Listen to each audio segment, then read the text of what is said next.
성경 말씀 보겠습니다. 성경 말씀 창세기 21장 1절에서 8절까지 말씀입니다. 여호와께서 말씀하신 대로 사라를 돌보셨고 여호와께서 말씀하신 사라에게 행하셨으므로 사라가 임신하고 하나님이 말씀하신 시기가 되어 노년에 아브라함에게 아들을 낳으니 아브라함이 그에게 태어난 아들 곧 사라가 자기에게 낳은 아들을 이름하여 이삭이라 하였고 그 아들 이삭이 난지 8년 만에 그가 하나님이 명령하신 대로 할례를 행하였다. 아브라함이 그의 아들 이삭이 그에게 태어날 때에 100세라.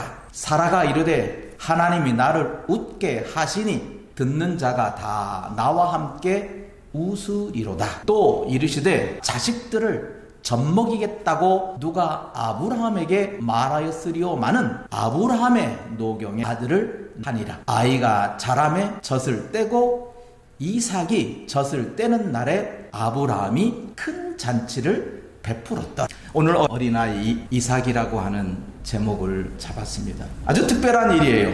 여러분들이 왜 이삭이라는 아이를 이렇게 어린이 주일에 또 언급을 하냐 하면 성경 기록에서 조금 제가 어폐를 하면 돌잔치를 한 사람이 이에요. 최초의 잔치를 벌인 자도 이삭이에요. 근데 그 시기가 오늘 본문에 있는 대로 젖을 뗄 때이어요. 가면서 이야기를 하고 먼저 이삭의 출생을 보면 이삭은 약속의 아들이에요. 약속하고 태어난 아들이 바로 이삭이라는 거예요. 우리가 약속이라 하면 너와 나의 약속이에요. 새끼손가락 걸고 하는 게 약속이에요. 그런데 하나님이 이삭을 약속할 때는 하나님은 약속했는데 그 아버지인 아브라함과 그 어머니인 사라는 불가능하다고 하는 거예요. 그러니 와의 약속, 하나님이 스스로 자기와의 약속이에요. 아브라함과 약속하신 게 약속하려고 새끼 걸었는데 아브라함과 사라가 나 못 믿어. 이건 불가능한 거야. 하나님은 약속하자고 새끼 손가락을 내밀었는데 아브라함과 사라는 그거 불가능한 일이에요. 그러니까 이 약속은 하나님의 일방적인 약속이에요. 왜? 상대편이 응해주진 않으니까. 여러분도 어린아이처럼 들으셔야 돼요. 지금 어린아이처럼 얘기하는 거예요, 제가. 이게 새끼손가락을 걸어야 약속이 되는데 이거 걸지를 못한 거예요. 그러니까 하나님 혼자 내가 아들을 주마. 아들을 낳을 거야. 네 아내 사라가 아들을 낳을 거야. 엄마 아빠는 불가하옵니다 하고 있고, 그런데 여기서 하나님의 약속이라 할 때 아빠와 엄마가 자식을 낳지 못하겠다라고 포기했습니다. 우리는 아들을 낳을 수 없어 포기하고 있을 때예요. 그때 하나님께서 이삭을 약속했거든요. 사람이 포기했다는 것은 사람의 육체적인 체력과 육체적인 생산 능력이 없다는 거예요. 그런데 하나님은 약속했어요. 내년 이맘때. 근데 하나님은 이맘때라고 하는 거예요. 1년이라는 시간을 가져요. 1년이 지난 후에 하나님은 약속하신 대로 이루어졌어요. 그래서 오늘 본문에 보면 이렇게 말씀하고 있어요. 시작. 하나님이 이르시되 내 아내 사라가 내가 아들을 낳으리니 너는 그 이름을 이삭이라 하라. 내가 그와 내 언약을 세우리니 그의 후손에게 영원한 언약이라. 이게 하나님의 약속이에요. 이 약속을 하나님께서 제시했는데 아브라함과 사라가 믿음이 없었어요. 믿질 않았어요. 왜냐하면 나이가 너무 늙었거든요. 늙은 사람이 어떻게 아들을 낳을 수 있냐라고 포기했어요. 그런데 어떻게 됐어요? 여호와께서 말씀하신 대로 사라를 돌보셨고 여호와께서 말씀하신 대로 사라에게 행하셨으므로 시작. 사라가 임신하고 하나님이 말씀하신 시기가 되어 노년에 아브라함에게 아들을 낳으니. 그러니까 하나님께서 약속하신 대로 그대로 이루어진 거예요. 아니 엄마 아빠는 아이를 못 낳는다고 포기하고 있는 상태에서 하나님께서 아들을 주신 거예요. 그리고 약속하신 대로 내년 이맘때 그 말씀하신 대로 이루어졌다는 거예요. 그래서 하나님의 말씀은 반드시 성취된다는 거예요. 이루어진다는 거예요. 오늘 1절 말씀에도 여호와께서 말씀하신 대로 이루어졌다는 거예요. 이건 사람의 뜻으로 난 아들이 아니에요. 이삭이라는 아이는 사람의 계획을 따라 이루어진 아들이 아니에요. 사람이 포기했을 때 우리에게는 이미 아들을 낳을 수 있는 능력이 없다라고 선포하고 그에게 하나님께서 아들을 주신 거예요. 이럴 때 쓰는 용어가 은혜라는 용어예요. 나는 도저히 할 수 없는 그것을 하나님께서 이루어가게 하신다. 그것은 은혜밖에 표현할 방법이 없어요. 그리고 3절 4절 시작. 아브라함이 그에게 태어난 아들 곧 사라가 자기에게 낳은 아들을 이름하여 이삭이라 하였고 그 아들 이삭이 난 지 8일 만에 그가 하나님의 명령하신 대로 할례를 행하였더라. 이삭을 태어날 때도 하나님께서 말씀하신 대로 태어났고 이삭이라는 이름도 여호와께서 말씀하신 대로 이름 지었어요. 사람마다 이름을 지을 때 의미가 있어요. 근데 이삭이라는 이름도 의미가 있는 이름이에요. 근데 이건 의미보다는 상태예요. 상태. 이삭이라고 하는 이름의 뜻은 웃음이에요. 웃음. 무슨 상황이 벌어졌길래 웃음이라고 하는 이름을 지어졌느냐. 하나님께서 약속하실 때 내 아내 사라에게 이맘때 아들을 낳을 것이야 라고 할 때 아브라함도 웃었고 사라도 웃었어요. 첫 번째 아브라함이 웃었어요. 어떻게 웃었느냐. 하나님께서 아브라함에게 나타나셔서 내게 아들을 줄 것이야, 내 아내 사라가 아들을 낳을 것이야 라고 할 때 아브라함이 웃었어요. 그리고 두 번째 아브라함과 사라에게 나타난 세 사람이 있었어요. 그 세 사람이 내년 이맘때에 아들이 있을 것이다, 사라가 아들을 낳을 것이다 라고 할 때 장막에서 듣고 있던 사라가 웃었어요. 그래서 아브라함도 웃었고 사라도 웃어서 그래 네가 낳는 아들은 웃음이다, 웃음. 그래서 이삭이라는 웃음이라고 하는 이름이 태어난 거예요. 근데 웃음이 어디서부터 발생했느냐. 이미 웃는다고 할 때는 이미 약속을 할 때부터 웃음이 퍼진 거예요. 그래서 이 아이가 태어났고 태어난 지 8일 만에 할례를 여호와께서 명령하신 대로, 여호와께서 말씀하신 대로 태어났고 여호와께서 말씀하신 대로 할례를 행했어요. 그런데 어느 날 이 아이를 위한 잔치가 열려졌어요. 그때가 어느 때냐? 젖을 떼는 날에. 그 젖을 떼는 날이 언젠지는 모르나 이 이삭이 젖을 떼는 날에 그 아버지 아브라함이 잔치를 열었어요. 젖을 뗐다. 이제는 엄마의 젖을 떼고 스스로 밥을 먹는 거예요. 엄마의 젖은 자기가 먹는 게 아니라 엄마가 먹이는 거예요. 엄마가 먹이지 않으면 이 아이는 죽어요. 그러니 엄마는 이 아이에게 온갖 영양분을 주기 위해서 보신하면서 아이에게 젖을 먹이는 거예요. 근데 그 엄마가 젖을 뗐어요. 엄마가 젖을 뗐다라고 하는 말은 우리 여성분들 경험 삼아서 젖을 뗀다라고 하는 의미가 뭐예요? 여러분들이 젖을 떼기 위해서 쉽게 떨어진 아들도 있고 저처럼 오래 붙들고 있는 아들도 있을 것인데, 여러분 젖을 뗀다라고 하는 의미가 뭐예요? 젖이 안 나와서? 젖이 없어서? 물론 그런 상황도 있을 수 있어요. 근데 엄마가 자식에게 젖을 떼는 그 순간, 뗀다고 생각하는 그 순간 너는 이제 다 컸어. 이제는 엄마 젖 말고 네 입으로 스스로 찾아 먹어. 그게 젖을 떼는 날이에요. 이삭의 하나님은 이제는 너가 스스로 밥을 먹을 수가 있다는 거예요. 음식을 씹을 수가 있고 음식을 소화할 수 있는 능력이 있다는 거예요. 그게 바로 장성한 사람이라는 뜻이에요. 그래서 어린아이가 젖을 뗀다라고 하는 것은 장성한 사람이 되었다는 거. 그래서 애들한테 물어봐요. 너 언제 클래? 그러면 하는 말이 다 컸다고. 왜 나를 애기 취급하냐고? 초등학생도 그 말을 해요.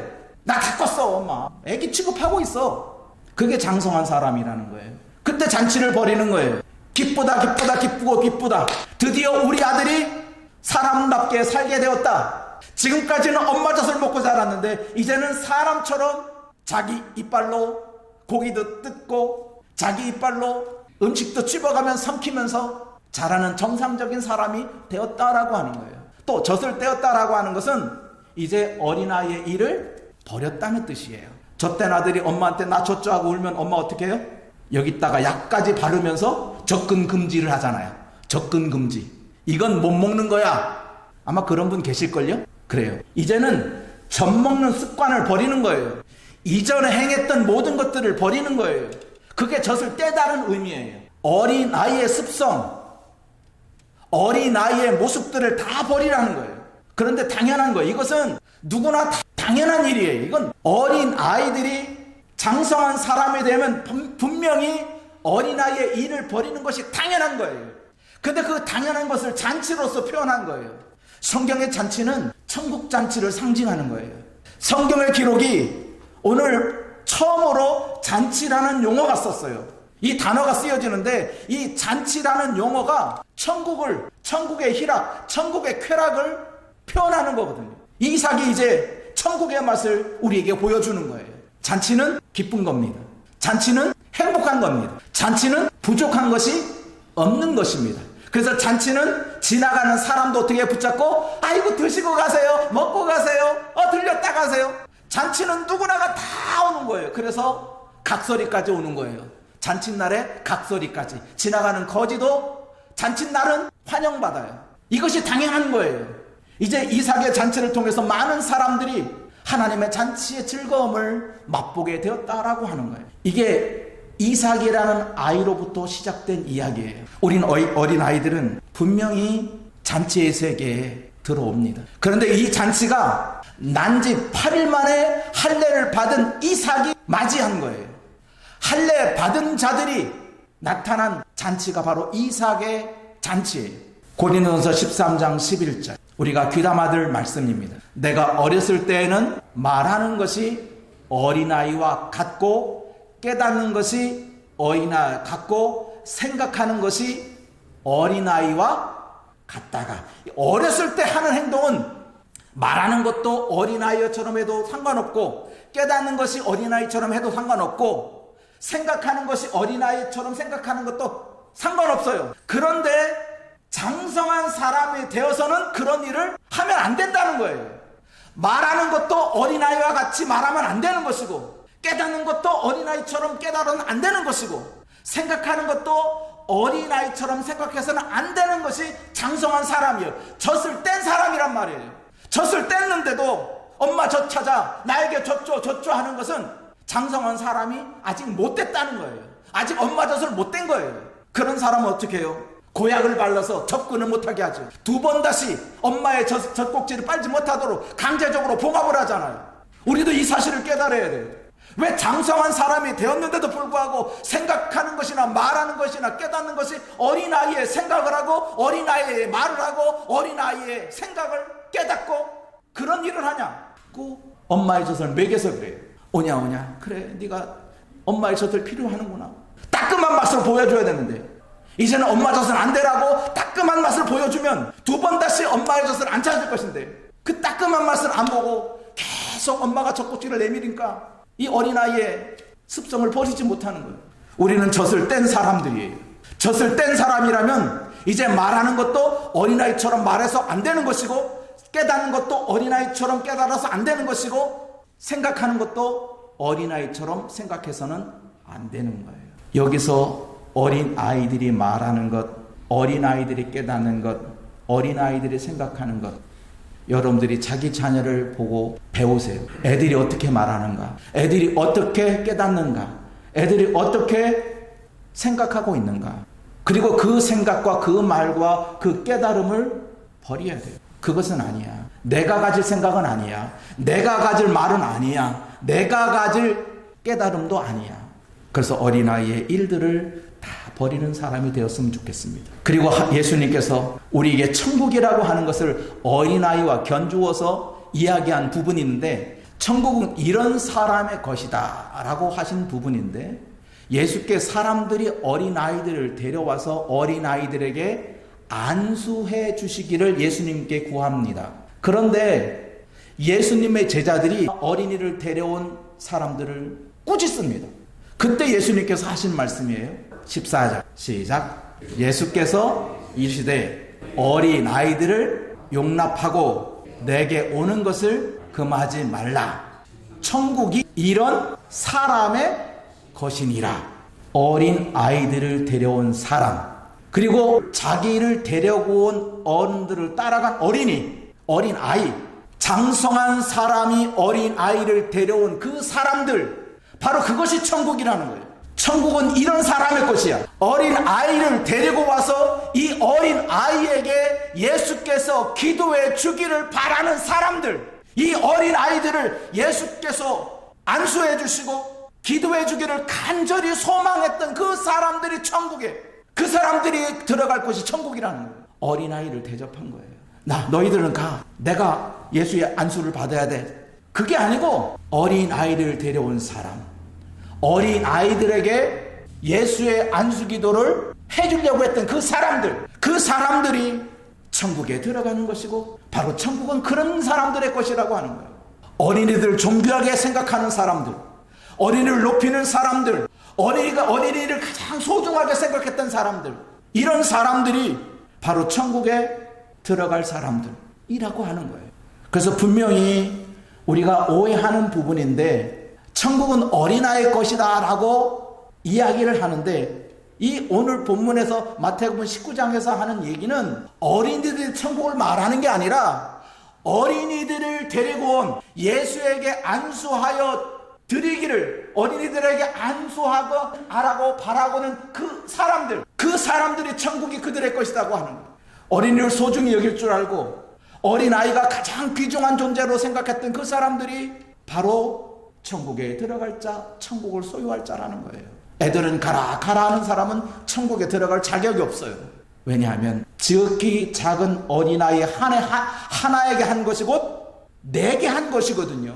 어린이를 받들 줄 알아야 하나님을 받들 줄 알지, 어린이를 섬기지 못하면서 어떻게 하나님을 섬긴다고 하느냐, 그건 불가능한 얘기다 하는 그 일맥상통하는 거예요. 그러므로 오늘 결론입니다. 이제 어린아이처럼 하나님, 이 어린아이를 축복해 주십시오, 이 어린아이에게 간절히 안수기도해 주십시오라고 사모하고 소망하는 사람들이 바로 천국에 들어갈 자들, 그리고 이 어린아이처럼 그 어른들이 자기에게 안수하여 주기를 바라는 그 마음을 그대로 아이들은 받은 거예요. 그리고 예수님에게 그 몸을, 어린아이의 몸을 맡기는 거예요. 어린아이들 가운데 부모는 간절해서 안수기도해 주기를 바라고 간절하고 있는데, 그 중에 아이들은 나 싫어 하는 아이들도 있거든요. 그런 자는 천국의 것을 얻을 수 없어요. 그런데 자기를 데려온 사람들의 말을 그대로 받아서 나도 예수님께 안수를 받고 싶다 하는 그 어린이의 심령이에요. 알았어요, 내가 예수님께 안수 받을게요. 거절하지 않는 거예요. 자기를 데려온 사람의 마음과 어린이가 혼연일체가 된 거예요. 그러니 천국은 사모하는 자들의 것이에요. 어떤 것을 바라느냐, 어떤 것을 원하느냐, 천국에 들어가기를 바라는 자들 천국을 얻는 것이지, 천국을 사모하지 않는 자들은 절대 천국을 얻을 수가 없어요. 그러므로 이제 우리는 장성한 사람으로서 어린아이처럼 떼기장을 쓰고 나도 천국 갈래 해서 가는 것도 아니고, 어린아이처럼 엄마 꽁무니 꼭 잡고 있으면 저절로 천국 들어가는 것도 아니고, 천국은 어린아이처럼 순수하게 사모하고 하나님, 그 천국을 내 천국으로 만들기를 소망합니다, 그 천국에 나도 들어가고 싶습니다 하는 그 자들이 얻을 것이 바로 천국이니, 여러분도 천국을 사모하는 자들로 살기를 간절히 바랍니다. 기도하겠습니다.